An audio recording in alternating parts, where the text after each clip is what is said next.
પંચમહાલ જિલ્લાના ગોધરા ખાતે એસઓજી પોલીસે મોટી કાર્યવાહી કરતા શંકાસ્પદ એમ્બરગ્રીસ સાથે એક ઇસમને ઝડપી પાડ્યો છે।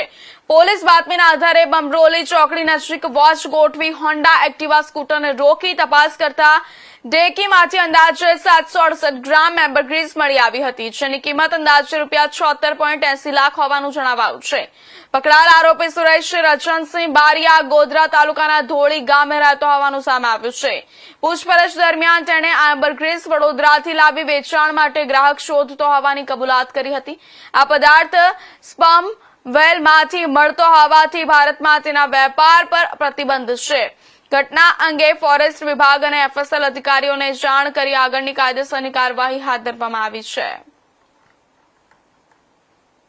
શ્રી આરવી અસારી સાહેબ, પંચમહાલ વિભાગ, પોલીસ અધિક્ષક શ્રી ડૉક્ટર હરેશભાઈ દુધાત સાહેબની સૂચના અને માર્ગદર્શન હેઠળ એસઓજી પંચમહાલના પોલીસ ઇન્સ્પેક્ટર આર.એ. પટેલ અને તેમની ટીમના પીએસઆઈ અને પોલીસ માણસો વન્ય પ્રાણીઓના અવશેષો અને પદાર્થોની શોધમાં રહેવાને કાયદેસર કાર્યવાહી કરવાની સૂચના આધારે પીએસઆઈ બીકે ગોહિલનાઓએ આજરોજ ગોધરા બામરોલી ચોકડી નજીક એક એક્ટિવા ચાલક પાસે આ પ્રકારનો પદાર્થ લઈને જતો હોવાની હકીકત આધારે તે એક્ટિવા રોકી અને એની ડિક્કી ખોલાવી અને તપાસ કરતા એની અંદરથી વેલ માછલીની ઉલટી, જેને એમ્બરગ્રીસ કહેવામાં આવે છે, જે કુલ્લે 768 ગ્રામની, જેની અંદાજિત કિંમત ₹76,80,000 થાય છે, તે મળી આવતા તાત્કાલિક સ્થળ ઉપર એફએસએલની ટીમ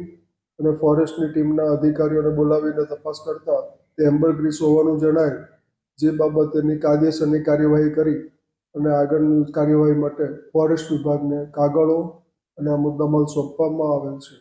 પ્રાથમિક તપાસમાં હાલમાં તો એના કહેવા મુજબ એ વડોદરાથી લાવેલ હોવાનું જણાવે છે, પરંતુ ખરેખર ઊંડાણપૂર્વકથી તપાસ કરવામાં આવે તો ખરેખર આમાં બીજા કોણ સંડોવાયેલા છે, ક્યાંથી લાવે છે તે જાણવા